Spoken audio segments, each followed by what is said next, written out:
Every single day, over 3 million sardines are pulled from the ocean, rushed into massive factories, and sealed into cans that travel to more than 150 countries. But what does it really take to turn these slippery little fish into the tins stacked in your pantry? Let's find out how factories pull off this massive operation day after day. The canned sardine sector is a significant industry, worth $9 billion in 2025 alone.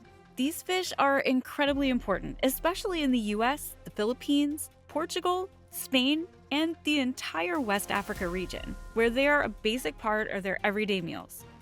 There's a good reason for the popularity, as these cans can last on the shelf for up to 5 years. Great for emergencies, travel, or an easy, no-hassle meal at home.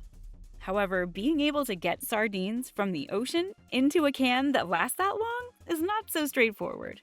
It's not just fishing, it's a race against time, a battle of speed, precision, and heavy-duty machines, all working together to keep the fish fresh and factory-ready before the clock runs out.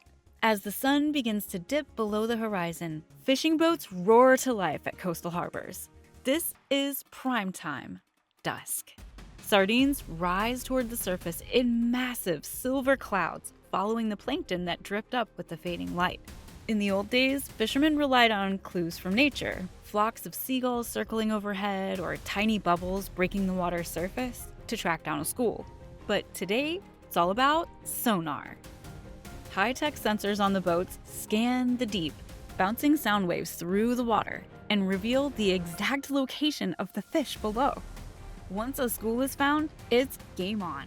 Boats race into position, crews leap into action, and massive nets are launched into the sea.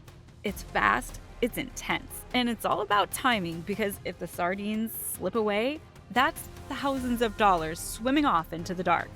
Once the school is spotted, the vessels perform a quick operation called purse seining. The boat allows the net to drop in the water as it goes around the sardines and borders the fish completely. Then, the boat gathers the bottom tight, like a drawstring, holding the fish locked up without the ability to escape. The only thing is that sardines are delicate, and when stacking them tightly, you can crush the fish. To avoid this, the picking crew uses smaller scoop nets to scoop the sardines out of the large net and transfers them to the boat, piece by piece. It is a fast, delicate process. If there's too much delay or a bad scoop, hundreds of fish will float back to the ocean. As soon as the sardines are on board, the race against time begins. They're quickly loaded into large refrigerated trucks waiting at the dock. The goal is simple but urgent. Get the fish to the factory within just a few hours. If the sardines sit for too long, they lose their freshness, and that means wasted product. With global demand higher than ever, there's no room for delay. Tight schedules, non-stop transport, and round-the-clock operations keep things moving fast. Every second counts. The clock is ticking, and sardines wait for no one. The moment the trucks roll into the canning plant, the operation kicks into high gear. This isn't a small setup, this is a high-capacity factory built for speed and volume. Around 1 million sardines are processed here every single day, handled by a team of over 1,000 workers and rows of automated machines working in sync. As soon as the sardines are unloaded, they're placed into large vats of ice-cold water to lock in freshness and slow down spoilage.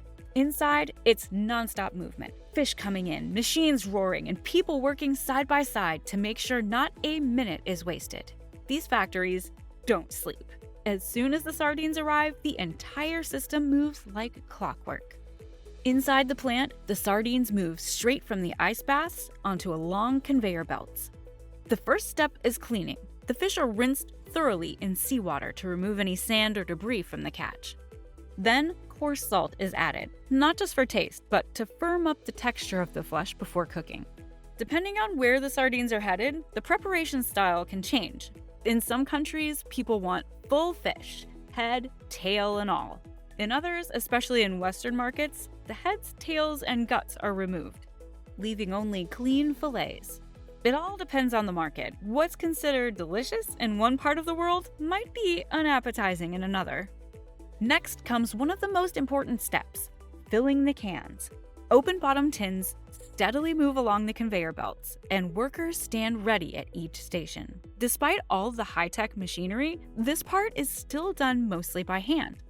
Each sardine is carefully placed to fit just right. It's not just about presentation, it's also about hygiene and consistency. Hand filling helps reduce the risk of contamination and makes sure every can has the correct amount of fish. After filling, each can is weighed. If it's too light or too heavy, quick adjustments are made on the spot. Even in 2025, with all the automation around, skilled hands still play a vital role in getting every single can just right. Once the cans are filled, it's time to cook the sardines right inside the cans. They're lined up in huge industrial ovens where steam does all the work. The temperature is carefully controlled at 100 degrees Celsius, and the steaming lasts for about 30 minutes. This method locks in the natural oils and flavor of the sardines without overcooking or drying them out. Since the fish are sealed in their own juices, the result is tender, rich, and perfectly preserved. It's a simple but effective way to keep the taste intact from factory to fork. After steaming, the cans are gently tipped and filled with oil, usually olive oil or soybean oil, depending on the brand and where the cans are headed. This oil isn't just for flavor, it also helps preserve the sardines and keep them moist during storage.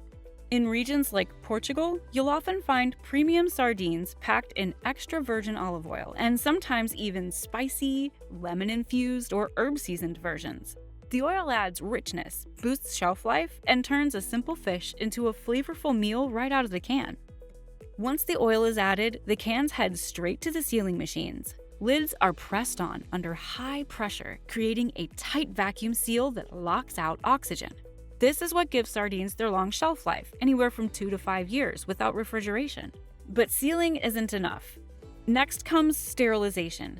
The sealed cans are loaded into massive autoclaves, giant steam chambers where they're heated up to 110 degrees Celsius for up to 90 minutes. It's like a high-pressure sauna for the sardine, powerful enough to wipe out any bacteria while keeping the fish tender and full of flavor. After sterilization, the cans roll down the final stretch, labeling and packaging. Each can is wrapped in its signature design, from sleek modern labels to vintage-style prints that give a nod to tradition. Some brands even use hand-drawn artwork or bold colors to stand out on crowded shelves. Once labeled, the cans are sorted, packed into boxes, and stacked for shipment. Whether they're headed to a supermarket in New York, a corner store in Manila, or a market in Lisbon, these little tins travel far, reaching over 150 countries around the world. From sea to shelf, it's a journey powered by tech, teamwork, and tradition. Each tin holds more than fish. It holds precision, speed, and a bit of ocean magic. So, next time you crack one open, remember the hands, the machines, and the miles behind it.